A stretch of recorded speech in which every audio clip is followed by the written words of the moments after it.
मर्यादा पुरुषोत्तम भगवान श्री राम को साथ लिया, शेषावतारी लखन को साथ लिया। महाराज जनक राज के यहाँ सीता का स्वयंवर देखने के लिए गुरु विश्वामित्र चले। महाराज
देखा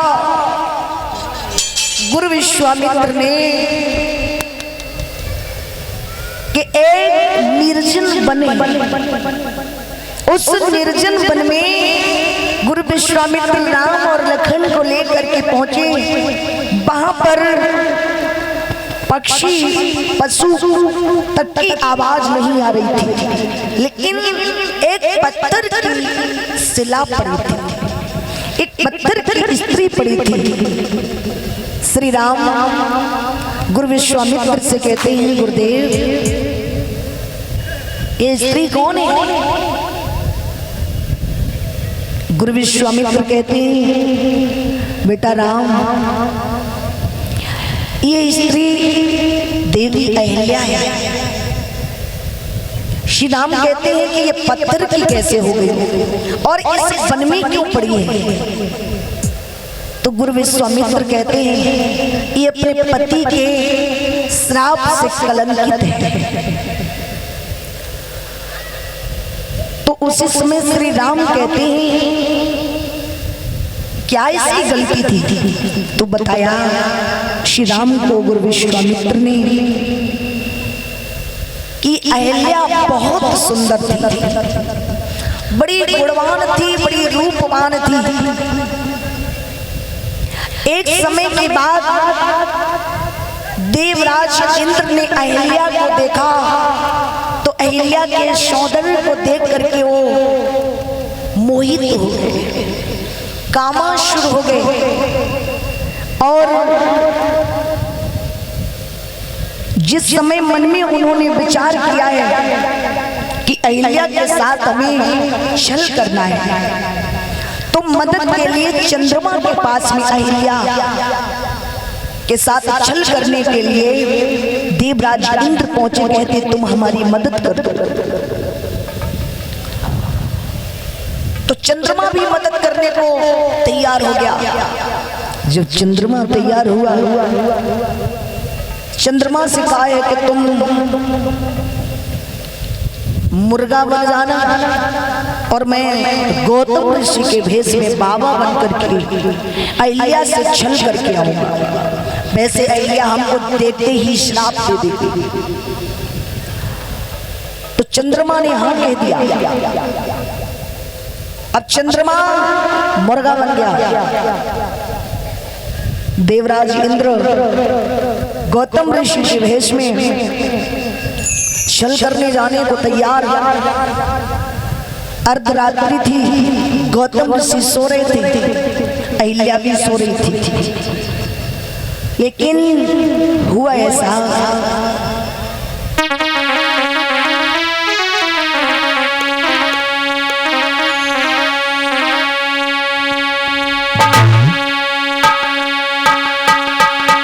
देवराज इंद्र कहते हैं चंद्रमा से, सुनो गौतम ऋषि जो है वो सो रहे हैं, कि तुम मुर्गा बन जाना और मैं बाबा बन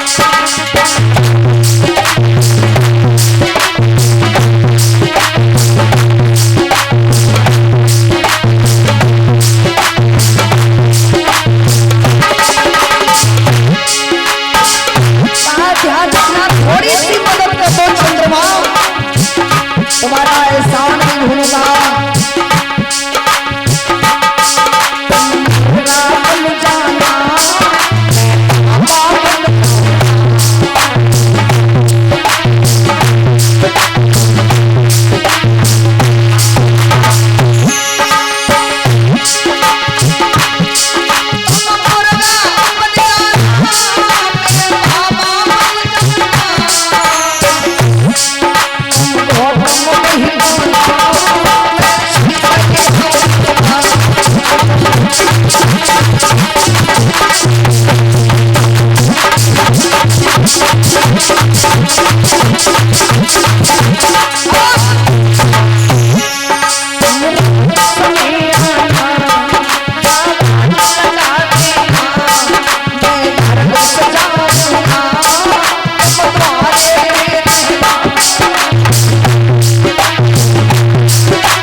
मेरे भैया गौतम ऋषि सो रहे, अहिल्या भी सो रही।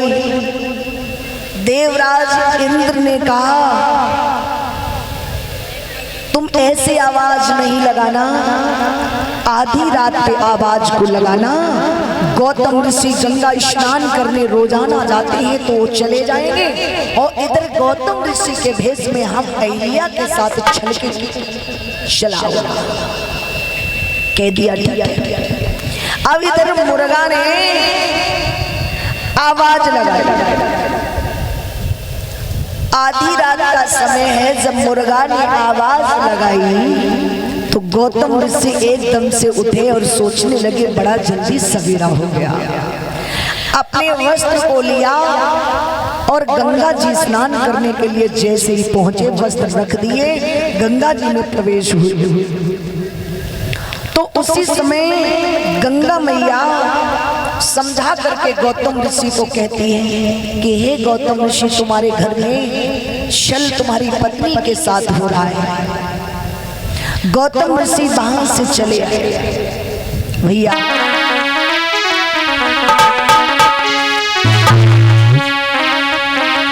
और जब चले आए तो क्या हुआ देखा,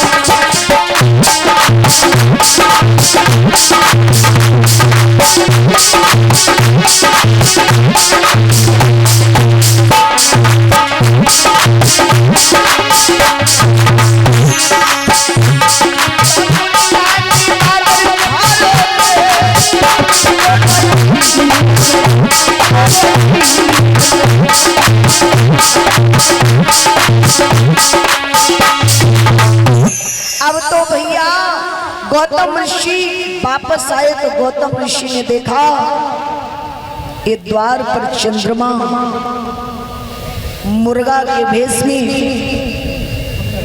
इसने आवाज लगाई तो मैं यहाँ से गंगा जी स्नान करने के लिए पहुंचा। तो बहुत क्रोध में थे ऋषि गौतम। उन्होंने वो भीगी हुई अपनी धोती चंद्रमा के मार दी और जैसे ही अंदर पहुंचे हैं तो अहिल्या के साथ में छल हो रहा था। देवराज इंद्र कर रहे थे छल। उसी समय गौतम ऋषि ने अपनी पत्नी अहिल्या को श्राप दे दिया कि जाओ तुम पत्थर हो जाओ। हे राम, ये वही अहिल्या पत्थर है। अब ये तुम्हारे पद चरणों से इसका उद्धार होगा। श्री राम कहते गुरुदेव हो कैसे? कहा जब अहिल्या ज्यादा रोई, कहती है कि प्रभु आपने हमको श्राप दे दिया। मैं तो यही समझी कि आप हमारे पति हैं। हमको ये नहीं पता था कि किसी ने हमारे साथ में छल किया। हम तो आपको समझ करके कुछ न कह पाई। तो गौतम ऋषि ने कहा आगे आने वाले समय में श्री राम अपने पद चरणों से तुम्हारा उद्धार कर देंगे। अब राम से कहा है तो मैंने कहा उद्धार। भगवान श्री राम ने देखा अहिल्या की ओर, गुरु विश्वामित्र के कहने से अपने पद चरणों की धूल आई है।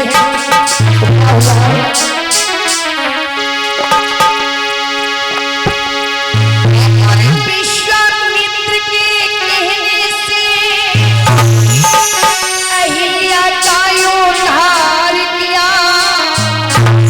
जो बच के श्राप से कलंकित थी उन पापों से।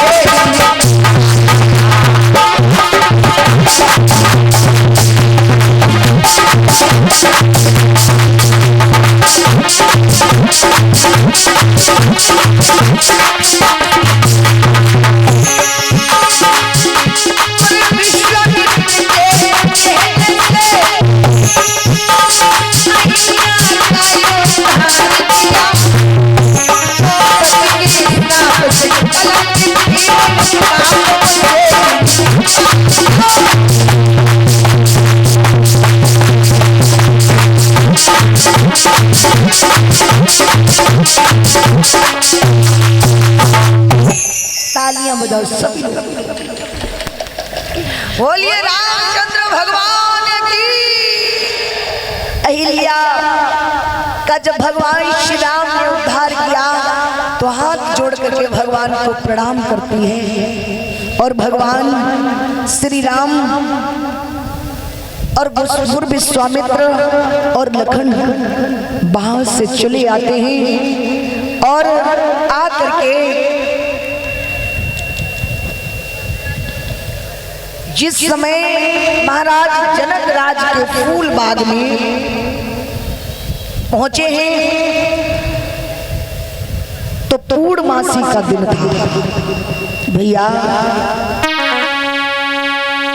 तालियों की सेवा करते हुए सभी लोग बड़े भाव से बोलेंगे।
बोलिए गोविंद भगवान की।